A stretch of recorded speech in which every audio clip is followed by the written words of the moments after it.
کرنا، نیت کا ہم نے سوال کیا، صغیرہ کبیرہ گناہوں کا تذکرہ ہو گیا۔ ایک اور بڑا اہم معاملہ ہے کہ بعض اوقات بندہ خود گناہ میں مبتلا نہیں ہے، وہ خود گناہ نہیں کر رہا لیکن اس کے سامنے گناہ ہو رہے ہیں۔ گھر کے اندر بھی معاملہ ہو سکتا ہے، آفس کے اندر ہو سکتا ہے، بازار کے اندر ہے، فیکٹری کے اندر ہے، کسی بھی عام موقع پر ہے، کسی جگہ پر ہے۔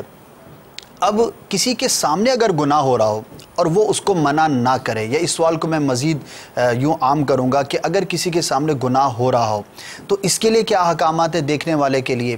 اب یہ روکے نہ روکے، اور اس پر گناہ کا ترتب کب ہوگا؟ دیکھیں، یہ تو ہمارے دین کی بڑی بنیادی بات ہے، بلکہ اتنی بنیادی بات ہے کہ مسلمان امت جو ہے اس کے بارے میں اللہ تبارک و تعالیٰ نے یہ فرمایا ہے کہ تم ہو ہی یہ، تمہیں لوگوں میں جو ظاہر کیا گیا ہے، جو تم دنیا میں وجود میں آئے ہو، وہ وجود میں ہی اس لیے آئے ہو کہ تم گناہ دیکھو تو اس کو روکو، اس سے منع کرو۔ قرآن پاک کی آیت مبارکہ کنتم خیر امت اخرجت للناس تأمرون بالمعروف وتنہون عن المنکر، تم بہترین امت ہو جو لوگوں میں ظاہر کی گئی، نیکی کا حکم دیتے ہو اور برائی سے روکتے ہو۔ جی، برائی سے روکنا یہ ہمارے دین کی انتہائی اعلیٰ درجے کی بنیاد ہے۔ اب جب کوئی آدمی برائی دیکھے، اس کے بارے میں شریعت کا حکم کیا ہے؟ نبی کریم صلی اللہ علیہ وآلہ وسلم نے ارشاد فرمایا من رأى منکم منکرا فلیغیرہ بیدہ فإن لم یستطع فبلسانہ فإن لم یستطع فبقلبہ وذلک اضعف الایمان۔ تم میں جو شخص کسی برائی کو دیکھے اسے اپنے ہاتھ سے روک دے، یعنی زور اور طاقت سے روکے، صحیح، اور اگر زور و طاقت سے نہیں روک سکتا تو پھر اپنی زبان سے روکے، یعنی زبان سے سمجھائے، ٹھیک ہے، اور اگر اس کی بھی قدرت نہیں ہے تو پھر دل کے اندر اس کو برا جانے، لیکن یہ ایمان کا سب سے کمزور درجہ ہے۔ صحیح، تو ہمارے دین میں یہ باقاعدہ پوری ڈیٹیل کے ساتھ بیان کر دیا کہ برائی کو روکنا ہماری شرعی ذمہ داریوں میں سے، یہ ہماری شریعت کی طرف سے ہمارے اوپر ذمہ داری ہے کہ ہم برائیوں کو روکیں، ہم گناہ دیکھ رہے ہیں تو اس کو روکیں، ہم نیوٹرل رہ کر یا اپنے آپ کو ہم جو ہے نا وہ سیکولر کہہ کر سائیڈ میں نہیں ہو سکتے، ہر کسی نے اپنی قبر میں جانا ہے، ہر بندے نے اپنی قبر میں جانا ہے، اس کا عمل اس کے ساتھ، میرا عمل میرے ساتھ، میں کیوں اس کو منع کروں؟ ہمارا دین یہ نہیں کہتا۔ صحیح، ہمارا دین یہ کہتا ہے کہ تم برائی کو دیکھو تو اس کو روکو، ہر روکنے کے اندر حکمت کو پیش نظر رکھنا چاہیے۔ یہ نہیں ہے کہ برائی دیکھی تو ڈنڈا لے کے سر پہ کھڑے ہو گئے، اس کے منع نہیں کیا، وہ تو اللہ تعالیٰ نے اس کی تعلیم فرما دی کہ ادعو الی سبیل ربک بالحکمہ والموعظۃ الحسنہ، اپنے رب کے راستے کی طرف بلاؤ دانش مندی کے ساتھ اور اچھی نصیحت کے ساتھ۔ لہذا حکمت کا، دانش مندی کا طریقہ ہی اختیار کیا جائے، اسلحہ اٹھا کر یا ڈنڈا اٹھا کر ہم کسی کو برائی سے روکنے نہیں جائیں گے۔ ٹھیک ہے، زور اور طاقت کے ساتھ روکنا عام طور پہ حکمرانوں کا کام ہوتا ہے، اور گھر کے اندر جو اپنی اولاد پہ آدمی سختی کر سکتا ہے، شوہر اپنی بیوی کے اوپر تادیباً سختی کر سکتا ہے، وہ اتنی سختی کے اندر اپنے گھر کے اندر برائی کو روکے، اس کے مدارج ہیں، اس کے مدارج ہیں۔ اچھا، اب یہ چیز کہ بھئی جو ہو رہا ہے ہونے دے، ہمیں کیا، پڑوسی برائی کر رہا ہے، دوست برائی کر رہا ہے، گھر میں ہو رہا ہے، ہم اس کے اوپر کیوں کلام کریں؟ یہ بڑی سخت بات ہے اور بہت پھیلتی جا رہی ہے، یہ پھیلتی جا رہی ہے۔ قرآن پاک کے اندر اللہ تبارک و تعالیٰ نے جو اہل کتاب علماء تھے، یعنی یہودی جو علماء تھے اور یہودیوں کے جو درویش ٹائپ کے لوگ تھے نا، جو ان کے صوفی ٹائپ کے لوگ تھے، ان کی اللہ تعالیٰ نے مذمت بیان کی ہے اس بات کے اوپر کہ وہ لوگوں کو گناہوں سے منع نہیں کرتے تھے۔ صحیح، چنانچہ قرآن پاک کی آیت مبارکہ ہے لولا ینہاہم الربانیون والاحبار عن قولہم الاسم واکلہم السحت لبئس ما کانوا یصنعون۔ ارشاد فرمایا کہ کیوں منع نہیں کیا یہودیوں کے علماء نے اور درویشوں نے، لوگوں کو کیوں منع نہیں کیا؟ کس بات سے؟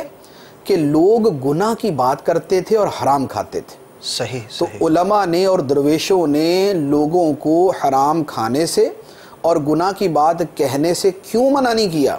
آگے ارشاد فرمایا کہ یہ بہت برا کرتے تھے، یعنی یہ علماء اور یہ درویش لوگ بہت برا کرتے تھے جو گناہوں سے منع نہیں کرتے تھے۔ تو یہ باقاعدہ ایک وعید کے طور پہ اور ایک زجر اور ڈانٹ کے طور پہ ان کو کہا گیا کہ کیوں منع نہیں کرتے تھے۔ اب یہ حکم جیسے ان کے لیے ویسے ہمارے لیے بھی، ہمارے ہاں بھی ہر وہ شخص کہ جو برائی کو روکنے کی قدرت رکھتا ہے اس پر لازم ہے کہ برائی کو روکے۔ شرعی مسئلہ یہ ہے کہ جس آدمی کو یہ پتا ہے کہ فلاں شخص برائی کر رہا ہے، میں اگر اسے سمجھاؤں گا، منع کروں گا، روکوں گا تو وہ گناہ سے رک جائے گا. صحیح. تو اب اس آدمی پر واجب ہے کہ اس کو گناہ سے منع کرے. صحیح. اگر یہ اس کو گناہ سے منع نہیں کرتا تو یہ گناہ گار ہے، یہ واجب کا تارک ہے، یہ گناہ گار ہوگا، یہ وعیدوں کا مستحق ہوگا. تو اب ہمارے ہاں برائیاں پھیلنے کی سب سے بڑی وجہ یہ بن گئی ہے کہ لوگوں نے روکنا چھوڑ دیا. اولاد نماز نہیں پڑھ رہی، جماعت ترک کر رہی ہے، تو ماں باپ نے کہنا ہی چھوڑ دیا کہ بیٹا نماز پڑھا کرو، تم جو ہے وہ جماعت میں شرکت کیا کرو. اسی طرح لوگوں نے اپنے دوستوں یاروں کے اندر یار دوستی نہ خراب ہو جائے، صحیح، برائی سے منع کرنے کی صورت میں. تو یوں سب لوگ جو ہے وہ اس فرض سے جو ہے وہ دور ہوتے گئے. نتیجہ یہ نکلا کہ پھر برائیاں پھیلتی گئیں. اب دعوت اسلامی کی شکل میں یہی شے جو ہے وہ دوبارہ نئے سرے سے زندہ ہوئی. ماشاءاللہ. نیکی کی دعوت عام کرنا، مجھے اپنی اور ساری دنیا کے لوگوں کی اصلاح کی کوشش کرنی ہے. اب اس جذبے کے ساتھ جب یہ دوبارہ کیا گیا تو اب دیکھیں دوبارہ عمل فرق پڑنا شروع ہوا، گناہ کم ہونا شروع ہوئے. جو لوگ یعنی اس کے ساتھ وابستہ ہوئے گناہ کم ہونا شروع ہوئے، نیکیوں کی طرف رغبت بڑھنا شروع. نمازیں چھوڑنا ختم ہوا، جماعتیں ترک کرنا ختم ہوا، اور بہت سارے گناہوں کا خاتمہ ہوتا گیا. داڑیاں رکھنا، نماز پڑھنا، والدین کی خدمت کرنا، اطاعت کرنا، تلاوت قرآن کرنا، ذکر اللہ کرنا، درود شریف پڑھنا، اور جتنے یہ حلال و حرام کمائی کے اندر جو ہے فرق کرنا، حرام کمانے سے بچنا. سود سے توبہ کرنے والے کتنے ہیں، بدکاری سے توبہ کرنے والے کتنے، بے پردگی اور بے حیائی سے توبہ کرنے والے کتنے.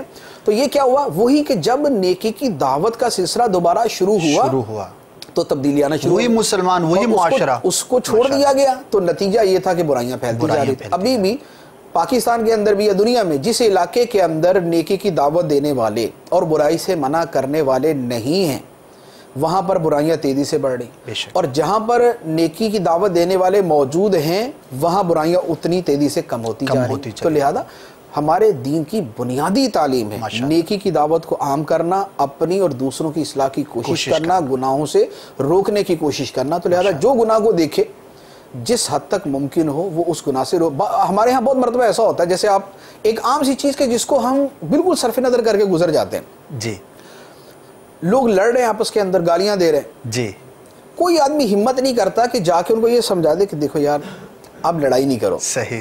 اچھا، اور دوسرا گالیاں نہیں دو.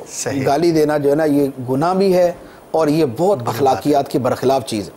یعنی کوئی آدمی ٹھیک ہے یار لڑ رہے تو لڑے، مجھے ان میں جانے کی کیا ضرورت. جمع تو ہو جاتے ہیں، ارد گرد جمگٹا لگ جاتا ہے، دیکھ رہے ہوتے ہیں. جمع بہت سارے تو تماشا دیکھنے جمع ہوتے ہیں، 2-4 منع کرنے بھی جمع ہو جاتے ہیں. اور اگر سارے تماشے کی جگہ ساری منع کرنے کے لیے کھڑے ہوتے ہیں، جھگڑے ختم ہو جائے، 2 منٹ کے اندر جھگڑا ختم ہو جائے. تو یہ گناہوں کا خاتمے کی صورت یہ ہے کہ گناہ دیکھ کر آدمی کے دل کے اندر یہ تڑپ پیدا ہو کہ یار میں اس کو روکوں، یہ اللہ تعالیٰ کی نافرمانی ہو رہی ہے، میں اس کو ختم کروں. ماشاءاللہ بڑی ہی اہم بات ہم نے سمجھی ہے. جہاں پر نیکی کی دعوت دینا اہم ہے اتنا ہی برائی سے منع کرنا بھی اہم ہے. اور جب بھی امر بالمعروف کی بات کی جاتی ہے تو ساتھ ہی نہی عن المنکر بھی کہا جاتا ہے. اور یہ اسی لیے ہے کہ جہاں ہم نیکی کی دعوت دیں اسی کا دوسرا پہلو برائی سے منع کرنا، اس پر بھی کاربند رہیں. اور یہی دعوت اسلامی کا ایک بنیادی مقصد ہے. اللہ تبارک و تعالی ہم سب کو ان دونوں پہلوؤں پر عمل کرنے کی توفیق عطا فرمائے. کچھ ناظرین کی جو ہے وہ کالز کو شامل کر لیتے ہیں، تو 2-3 کالز جو ہے وہ ایک ساتھ جو ہے وہ سنا دیجئے تاکہ ان کے جوابات بھی ہم حاصل کر سکیں. جی سنائیے. گناہوں کا تعلق انسان کی اپنی ذات سے ہوتا ہے، اس کے بارے میں کیا بیان ہے کہ مطلب جس سے کسی اور شخص کو یا کسی اور کو نقصان نہیں پہنچ رہا، صرف اپنی ذات سے اس کا نقصان ہے، تو اس کے بارے میں کیا بیان ہے وہ ذرا بیان فرمائیے گا انشاءاللہ عز و جل. جی نیکسٹ. السلام علیکم ورحمۃ اللہ وبرکاتہ. وعلیکم السلام ورحمۃ اللہ وبرکاتہ. میرا نام امتیاز ہے، میں احمد نگر ہند سے بات کر رہا ہوں. بعض لوگوں کو دیکھا گیا کہ قیامت کا ڈر بتایا ان کو قیامت کا، جہنم کا، عذاب کا، قبر کے بارے میں. تو وہ اس طرح بولتے کہ دیکھیں گے ہمارے بعد دیکھیں گے کیا ہوتا کیا نہیں، آگے کیا مرنے کے بعد دیکھ لیں گے. تو یہ ایسا جملہ بولنا کیسا؟ جی السلام علیکم ورحمۃ اللہ وبرکاتہ. وعلیکم السلام ورحمۃ اللہ وبرکاتہ. جب قیامت کا تذکرہ کیا جائے، عذابات کا تذکرہ کیا جائے تو لوگ یہ کہتے ہیں کہ جب مریں گے تو دیکھ لیں گے، دیکھی جائے گی اس وقت کیا ہوگی. یہ ان کا سوال تھا. نیکسٹ. السلام علیکم ورحمۃ اللہ وبرکاتہ. وعلیکم السلام ورحمۃ اللہ وبرکاتہ. میرا نام محمد طیب علی قادری ہے اور میں گجرات پنجاب سے بات کرتا ہوں. مفتی کرام سے یہ سوال ہے کہ ہم جو کاروبار کرتے ہیں اس میں ہمیں کس طرح پتہ چلے کہ یہ جائز ہے یا ناجائز ہے؟ میں ایک میڈیکل اسٹور کا کام کرتا ہوں. اس میں کچھ چیزیں ایسی ہیں جو ممنوع ہیں لیکن اس سے لوگوں کو فائدہ بھی ہوتا ہے. صحیح. جی مفتی صاحب، پہلا سوال تھا کہ وہ گناہ کے جن کا تعلق اپنی ذات سے، تھوڑا سا مبہم مجھے معلوم ہوا، اور بقیہ دو سوالات کے بھی جواب. یعنی اس میں تھوڑا سا اگر ہو سکتا ہے ان کے سوال میں وہ چیز نہ ہو، لیکن بہت سارے لوگوں کے ذہن میں وہ چیز ہوتی ہے، اس حوالے سے میں عرض کر دیتا ہوں. بہت سارے وہ لوگ ہیں کہ جن کا حقوق العباد کا جذبہ بڑا بلند ہوتا ہے. صحیح. لیکن وہ اتنا بلند ہوتا ہے کہ حقوق اللہ والا معاملہ بالکل دب جاتا ہے بجا فرما. لہٰذا وہ انسانیت، لوگوں کی خدمت، انسانوں کی خدمت، انسانیت کی خدمت، وہ ان الفاظ کے اندر اندر تو گھومتے رہتے، کوشش بھی کرتے، جی جی، لیکن وہ احکام کہ جن کا تعلق صرف ان کی ذات کے ساتھ ہے جی اس سے بالکل غافل ہو جاتا ہے. ایسے بہت سارے اعمال ہیں یا بہت سارے گناہ ہیں جن کا دوسرے کو کوئی نقصان نہیں ہے. مثلا ایک آدمی نماز نہ پڑھے جی تو لوگوں کو کیا نقصان ہے؟ صحیح صحیح. اچھا، ایک آدمی حج نہ کرے تو لوگوں کو کیا نقصان ہے؟ ایک آدمی روزہ نہ رکھے تو لوگوں کو کیا نقصان ہے؟ صحیح. اچھا، اسی طرح ایک آدمی عمل کرے، ریاکاری کرے، اس کی ریاکاری کا دوسروں کو کیا نقصان ہے؟ صحیح. تکبر کرنے کا بھی نقصان تب ہوتا ہے جب آدمی اس کا اظہار کرتا ہے، اس کا اثر یعنی دوسرے کو ایذا پہنچاتا ہے تو اس کا ہوگا نا. لیکن ایک آدمی اپنے دل کے اندر یہ سمجھ کے بیٹھا ہوا ہے یار یہ گھٹیا لوگ ہیں، یہ پتہ نہیں کیا، اب وہ اپنے دل میں ہی اگر صرف سمجھ کے بیٹھا ہوا تو اس سے دوسروں کو نقصان نہیں ہو رہا. اچھا، اس طرح حتیٰ کہ حسد ہے، حسد سے بھی دوسروں کو نقصان نہیں ہوتا. صحیح. تو بہت سارے گناہ وہ ہیں جن کے ساتھ دوسروں کو کوئی نقصان نہیں ہوتا. بے حیائی کے چیزیں دیکھنے سے دوسرے کو کوئی نقصان نہیں ہوتا. ایک آدمی اگر بیٹھ کے جو ہے وہ فلمیں دیکھتا ہے، دوسرے کو کوئی نقصان نہیں ہے، اس بندے کو نقصان ہے. بات یہ ہے کہ ہمارے دین نے یہ نہیں فرمایا کہ تم وہ کام نہ کرو جس کا دوسروں کو نقصان پہنچتا ہے. صحیح. ہمارے دین نے فرمایا کہ نہ وہ کرو جس کا تمہیں نقصان پہنچے، نہ وہ کرو جس کا دوسروں کو نقصان پہنچے. لا دارارا ولا درارا. صحیح. نہ اپنے آپ کو نقصان پہنچایا جائے نہ دوسروں کو نقصان پہنچایا جائے. قرآن پاک کے اندر آیت مبارکہ اللہ تعالیٰ ارشاد فرماتا ہے وَلَا تَقْتُلُوا أَنفُسَكُمْ، اپنی جانوں کو قتل نہ کرو، نہ مارو. صحیح. خودکشی ہے. ایک آدمی کا کوئی ایسا رشتہ دار نہیں ہے کہ اس کے مرنے سے وہ متاثر ہو. صحیح. اکیلا دنیا میں، اکیلا ہی دنیا کے اندر ہے. اب وہ خودکشی کر لے تو لوگوں کے کیا نقصان ہے؟ تو کیا کریں، اس کی اجازت دے دیں کہ کر لو بھی، تمہاری وجہ سے نقصان تو ہو نہیں رہا کسی کا بھی، تم مری جاؤ. تو لہذا یہ جو ہے نا یہ کوئی لاجک نہیں ہے کہ ہمارے گناہ سے دوسرے کو نقصان نہیں ہے تو اس گناہ کی اجازت کی کوئی صورت بنتی ہے یا وہ گناہ ہلکا سمجھ. گناہ ہلکا نہیں ہوتا. صحیح. کفر کرنے سے کسی کو نقصان نہیں ہوتا، سب سے بڑا گناہ ہے. صحیح. شرک کرنے سے کسی کو نقصان نہیں ہوتا اور یہ سب سے بڑا کبیرہ گناہ. اکبر الکبائر یہ ہے. نماز چھوڑ دینا کبیرہ گناہ. سب سے پہلے قیامت کے دن نماز کے بارے میں پوچھا جائے گا تو نماز چھوڑنے پر کسی کو کوئی مسئلہ نہیں ہوا، ٹھیک ہے، لیکن یہ بڑا کبیرہ گناہوں میں سے ایک بڑا گناہ. تو لہٰذا یہ والی تقسیم جو ہے اس سے کوئی بطور خاص فائدہ نہیں ہوتا. صرف ایک چیز کے اندر اس کا عمل دخل ہے، وہ ہے توبہ کے اندر. اچھا، کہ توبہ کے اندر یہ ہوگا کہ جن گناہوں کا تعلق صرف آدمی کی ذات کے ساتھ ہے، جی، دوسروں کے ساتھ نہیں ہے، ان میں توبہ کے لیے اتنا ہی کافی ہے کہ آدمی اللہ تعالیٰ کی بارگاہ میں رجوع کرے، جی، گناہ پر شرمندگی کا اظہار کرے، آئندہ نہ کرنے کا عزم کرے اور گناہ کو چھوڑ دے. اور اگر وہ نماز وغیرہ کی کوئی صورت ہے تو اس کی تلافی کر لے، جی، قضا وغیرہ کر لے اس کی. تو یہ صورت ہے. لیکن جو گناہ حقوق العباد سے تعلق رکھتا ہے اس میں یہ ایک ایکسٹرا چیز آ جاتی ہے کہ اس کی توبہ کے لیے اس دوسرے سے معافی مانگنا یا اس کی تلافی کرنا ضروری ہوتا ہے. صحیح. جہاں دل دکھایا وہاں معافی مانگے گا، جہاں کسی کا نقصان کیا وہاں پر اس کی تلافی کرے گا. یعنی کسی کی چوری کی ہے تو اب یہ پیسے اس کو واپس کرے، کسی کا مال دبایا تھا تو پیسے اس کو واپس کرے، اور کسی کو گالی دی تھی تو اب اس سے معافی مانگے.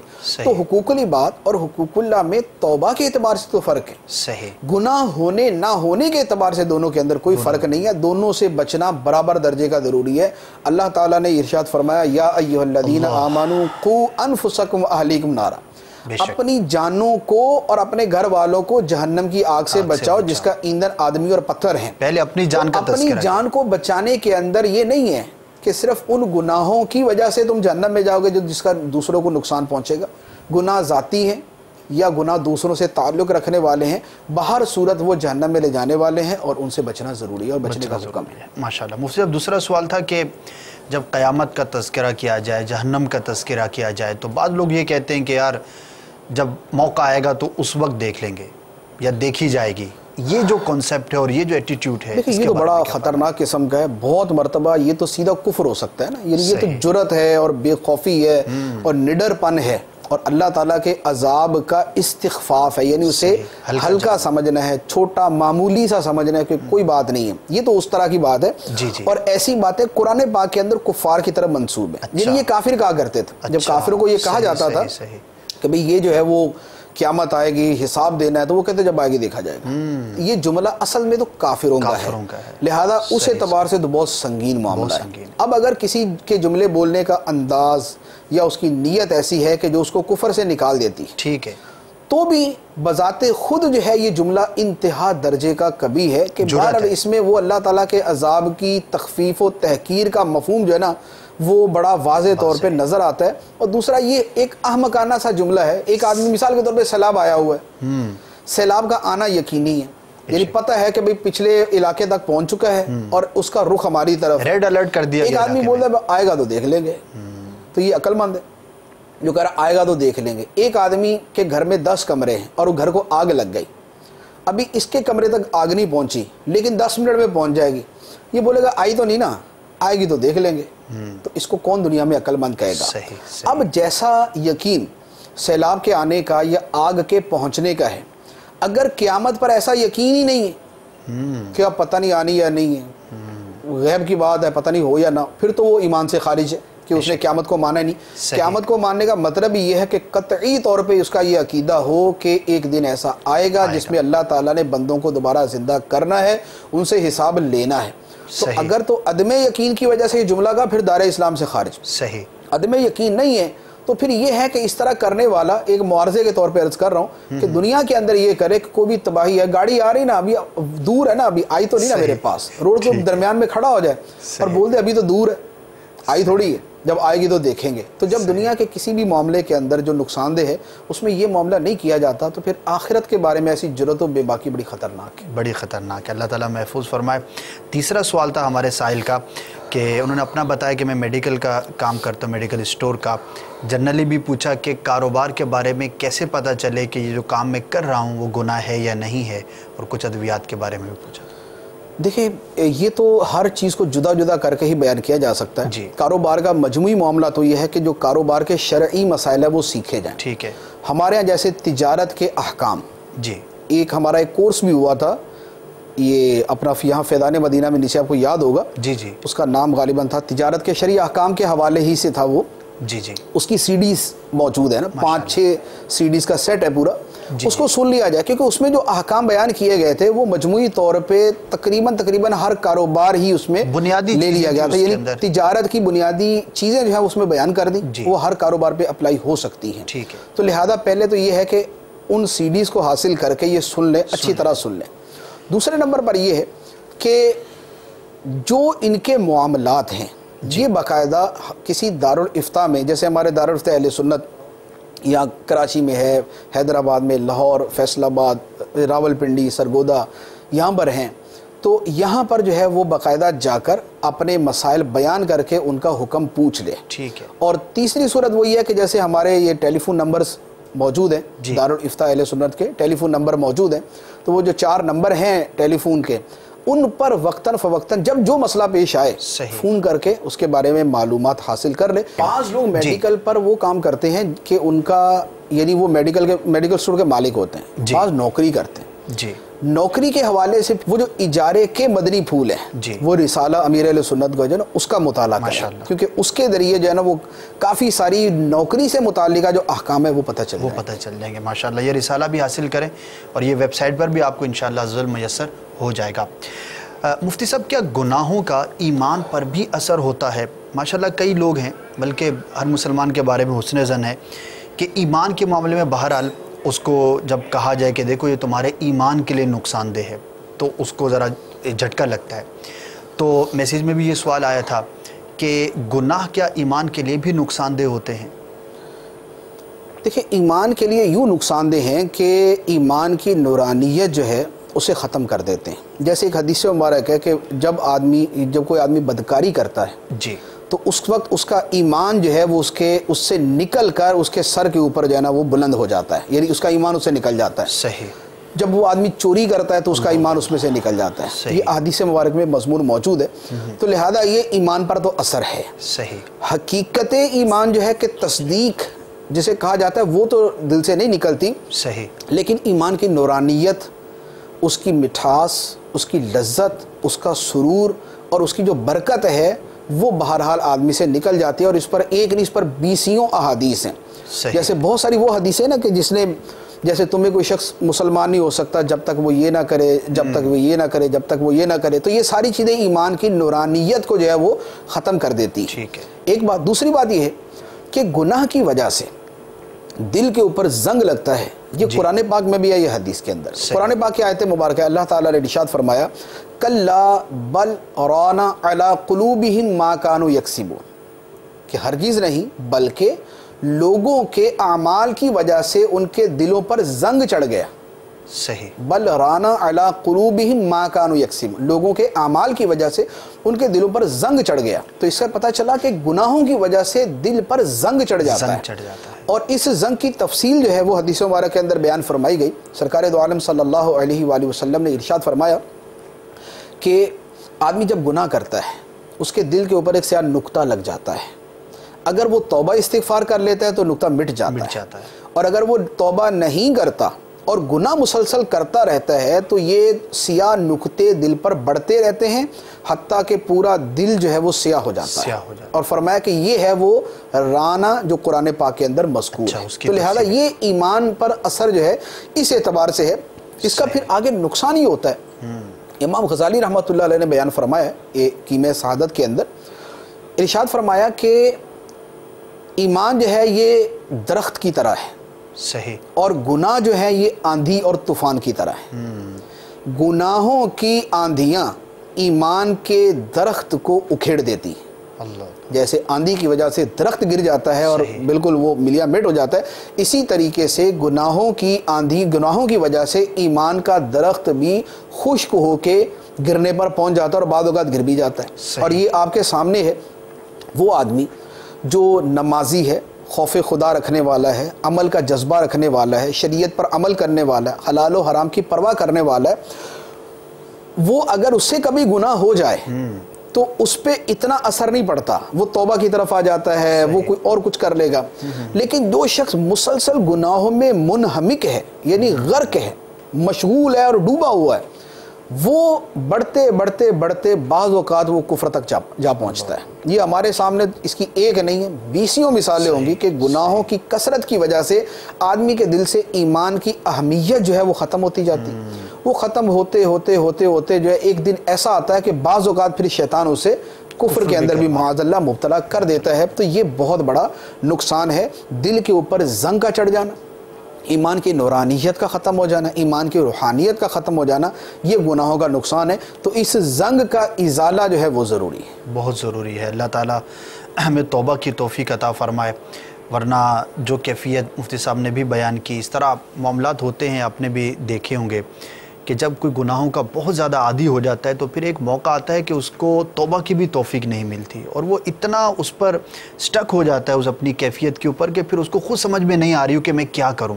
اس کے دل کے اندر نماز پڑھے گا تو اس کا لطف نہیں آئے گا، روزہ رکھا تو اس کی نورانیت نہیں ہے، اعمال کے اندر اس کا دل نہیں لگے گا، اور بڑھتے بڑھتے بعض اوقات جو ہے وہ کفر تک بھی پہنچ جاتا ہے۔ تو گناہ کوئی سا بھی ہو، اللہ تبارک و تعالیٰ کی بارگاہ میں فوراً توبہ کرنی چاہیے، اور کبھی بھی گناہوں کا عادی جو ہے وہ نہیں بننا چاہیے۔ مفتی صاحب، گناہ کا اظہار کرنا یہ کیسا، اور اسی سے متعلقہ ایک سوال جو ہے وہ ناظرین کے ذہنوں میں بھی ہو سکتا ہے پیدا ہوتا ہو کہ مدنی چینل پر بعض ہمارے سلسلے بھی ایسے چلتے ہیں اور وقتاً فوقتاً ہم بیان بھی کرتے ہیں، مدنی بہاریں ہوتی ہیں جس کے اندر کسی بھی شخص کی جو ہے سابقہ زندگی کے گناہوں کا تذکرہ کیا جاتا ہے کہ یہ ڈاکو تھا، یہ شرابی تھا، یہ فلاں گناہ میں مبتلا تھا، اب مدنی ماحول کے اندر آ گیا۔ تو یہ جو ہم پہلو بیان کرتے ہیں تو اس کے جواز کی کیا صورت ہے، اور گناہ کا اظہار کرنا عمومی حالات میں اس کے متعلق کیا حکم شریعت ہے؟ دیکھیں، گناہ کو بیان کرنا، ایک آدمی نے گناہ کیا اور وہ لوگوں کے سامنے اسے بیان کرے، جی، اصل تو یہ ہے کہ یہ منع ہے، یہ جائز نہیں ہے۔ ٹھیک ہے۔ اب اس کے جواز کی کوئی خاص صورت نکلتی ہو تو وہ بن جاتی ہے کہ اس صورت میں گناہ کا اظہار کرنا جائز ہے۔ جی، جو ویسے گناہ کا اظہار کرنا ہے اس کے بارے میں تو ہے، حدیث مبارک کے اندر بڑی سخت وعید ہے کہ اسے معافی نہیں ملے گی، جو اپنا گناہ لوگوں کے سامنے بیان کرتا ہے اسے گناہ سے معافی نہیں ملے گی. صحیح. کیونکہ وہ ایک جرت اور نڈر پن اور بے باکی کا اظہار کر رہا ہے. اسے اللہ تعالیٰ کی نافرمانی کی پرواہ ہی نہیں کہ نافرمانی ہوگی تو کیا ہے.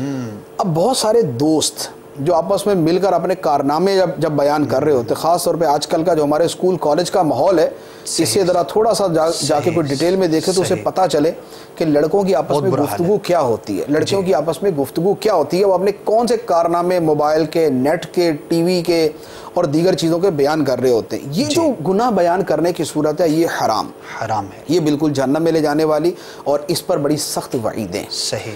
اب بعض صورتیں وہ ہو سکتی ہیں جن میں اجازت ہو. اجازت کی ایک صورت تو جیسے بڑی معروف سی ہے کہ ایک آدمی گناہ کا مرتکب ہوا، جی، اب وہ گناہ سے توبہ کرنا چاہتا ہے. صحیح. تو اب وہ کسی عالم سے یا کسی مفتی سے آ کر یہ پوچھتا ہے کہ مجھ سے یہ گناہ سرزد ہوا، اس کی توبہ کا طریقہ کیا ہے؟ توبہ کا کیا طریقہ؟ یہ جائز ہے. اس کا جائز ہونا جو ہے وہ احادیث مبارکہ سے بڑا واضح طور پہ ثابت ہے. جیسے 99 افراد کا جو قاتل، ایک حدیث ہے نا بخاری شریف کی، کہ ایک آدمی نے 99 قتل کی. اب وہ کسی راہب کے پاس گیا اور پوچھا کہ میں نے 99 آدمیوں کا قتل کیا، میری توبہ کی صورت کیا ہے؟ تو اس نے کہا تیری کوئی توبہ نہیں ہے. اس نے اسے بھی قتل کر دیا. پھر ایک عالم کے پاس گیا، اس نے کہا کہ تیرے اور توبہ کے درمیان کیا چیز حائل ہو سکتی ہے؟ اللہ تعالیٰ توبہ قبول کرنے والا. پھر ان عالم نے ان کو پورا مسئلہ بیان کیا. جی. اب اس آدمی نے جا کے کیا کہا کہ میں نے 99 قتل کیے، دوسرے کو جا کے کہا میں نے 100 قتل کیے. یہ اپنے گناہ کا اظہار کیا. لیکن یہ گناہ کا اظہار کیوں ہے؟ توبہ کا طریقہ معلوم کرنے کے لیے. اسی طرح اور احادیث مبارکہ ہیں، نبی کریم صلی اللہ علیہ وآلہ وسلم کی بارگاہ میں بہت سارے افراد کے بارے میں یہ روایت موجود ہے کہ انہوں نے آ کر بیان کیا کہ مجھ سے یہ گناہ سرزد ہوا، اس کی توبہ کی صورت کیا ہے، مجھے اس گناہ سے پاک کر دیجئے. تو یہاں انہوں نے اپنا گناہ ہی آ کے بیان کیا. لیکن یہاں گناہ بیان کرنے کا مقصد توبہ کا طریقہ پتہ کرنا ہے یا اپنے آپ کو گناہ سے پاک کرنا ہے. زیادہ یہ صورت گناہوں کے بیان کے جواز کی وہ ہے جو واضح اور صریح احادیث مبارکہ سے ثابت ہے. اب دوسری صورت یہ ہے کہ گناہ کا بیان کرنا اس لیے ہو تاکہ لوگوں کو گناہوں کے نقصانات کا پتہ چلے، صحیح، اور انہیں توبہ کی طرف ترغیب ہو. جیسے ایک آدمی نے کوئی گناہ کیا اور اس پر اسے بہت سارے نقصانات اٹھانے پڑے. ٹھیک ہے. اب وہ لوگوں کے سامنے گناہوں کے نقصانات بیان کرتا ہے اور مثال کے اندر وہ اپنے آپ کو بیان کرتا ہے. یار میں نے یہ کیا تھا، میں اس نتیجے تک پہنچا. جیسے ایک آدمی شرابی تھا، مثلا مثال دے رہا ہوں، شراب کی وجہ سے اب اس کے گردے خراب ہوئے، اس کے پھپھڑے خراب ہوئے، اس کا دماغ خراب ہوا. اس نے غصے کے وہ شراب کی حالت میں اپنی بیوی کو طلاق دی. اس نے لوگوں کو مارا، بعد میں جیل پہنچا. اب وہ کسی کو بیان کرتا ہے کہ یار شراب کو ہاتھ نہیں لگانا، یہ بڑی نقصان دہ، میرا دیکھو میرا گھر اجڑ گیا، میں نے اپنے گھر کا سامان بیچ دیا، اپنے بچوں کو مارا، بچے مجھ سے متنفر ہو گئے، میں نے بیوی کو طلاق دے دی، میں نے دوسرے کو مارا، مجھے اس کے مار پڑی علیحدہ اور جیل میں گیا علیحدہ. اب وہ یہ بیان کر رہا ہے کیوں؟ لوگوں کو اس سے بچانے کے لیے. تو جب لوگوں کو گناہوں کے نقصانات بیان کرنا مقصود ہو تو اب گناہ کے اظہار کے جائز صورت موجود ہے. چوتھی صورت یہ ہوتی ہے کہ ایک آدمی گناہ کا بیان جو ہے وہ اسی لیے کر رہا ہے تاکہ لوگوں کو ترغیب ملے کہ یار اگر آپ بھی یہاں پر رابطہ کریں گے تو آپ بھی گناہوں سے اسی طرح بچ سکتے ہیں. فلاں کوئی خاص عمل تھا جس نے گناہوں سے اسے روک دیا. صحیح. جیسے بزرگان دین کا واقعہ کہ قرآن پاک کی ایک آیت سنی، ایک آیت سنی، دل پر اثر ہوا، اب وہ گناہ سے باز آ گئے. اب انہوں نے اس کو بیان کر دیا کہ فلاں آیت کے سننے سے دل کے اوپر اثر ہوا. یہ کسی بزرگ کی بارگاہ میں حاضر ہوئے، جیسے حضرت حسن بصری رحمۃ اللہ علیہ کی بارگاہ میں بہت سارے لوگ آئے، گناہوں سے توبہ کر لی. اب ان کے گناہوں کی ڈیٹیل بھی موجود ہے، کتابوں میں موجود، کتابوں کے اندر موجود ہے. تو وہ کیا ہے؟ وہ یہ تھا لوگوں کو ترغیب کہ آپ اس عمل کی طرف یا اس بزرگ کی طرف آئیں تو آپ گناہوں سے بچ جائیں گے. یا اب اس کی ایک اور مثال لے لیں، جیسے ہمارے ماحول کے اندر ہی الحمدللہ ایک آدمی کا بچہ بڑا ماں باپ کا نافرمان، شرارتی، بدتمیز اور جو برائیاں کرنے والا تھا. بڑے عرصے بعد اس کا کوئی رشتہ دار ملا، اس نے دیکھا ماشاءاللہ بچہ تو بڑا نیک، سلجھا ہوا، سمجھدار، والدین کا اطاعت گزار، امامہ سر پہ باندھا ہوا، نماز کا پابند ہے، تلاوت کر رہا ہے. اب وہ اس سے پوچھتا ہے کہ بھائی یہ کیا ہوا اس کو، تو ہمیں بھی بتاؤ، ہمارا بچہ بھی ایسا ہی ہے. صحیح.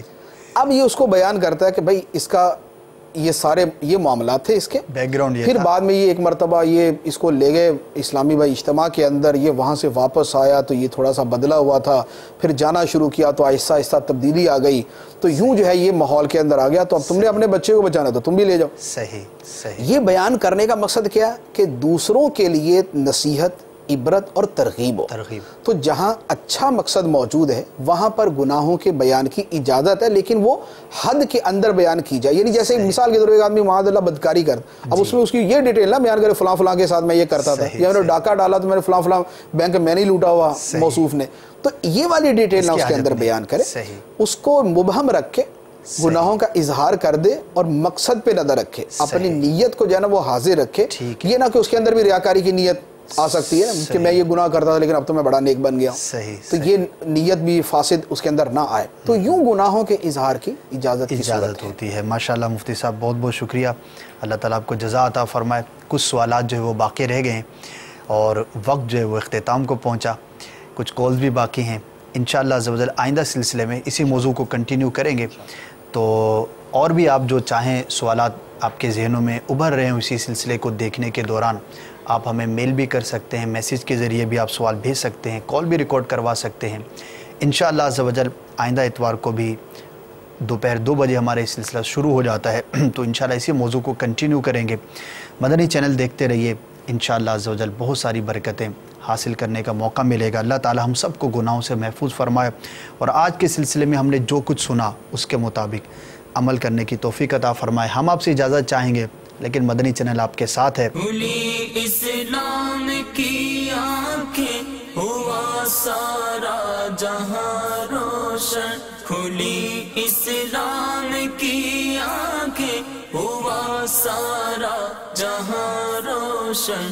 عرب کے چاند صدقے کیا ہی کہنا تیری طلعت کا، عرب کے چاند صدقے کیا ہی کہنا تیری طلعت کا.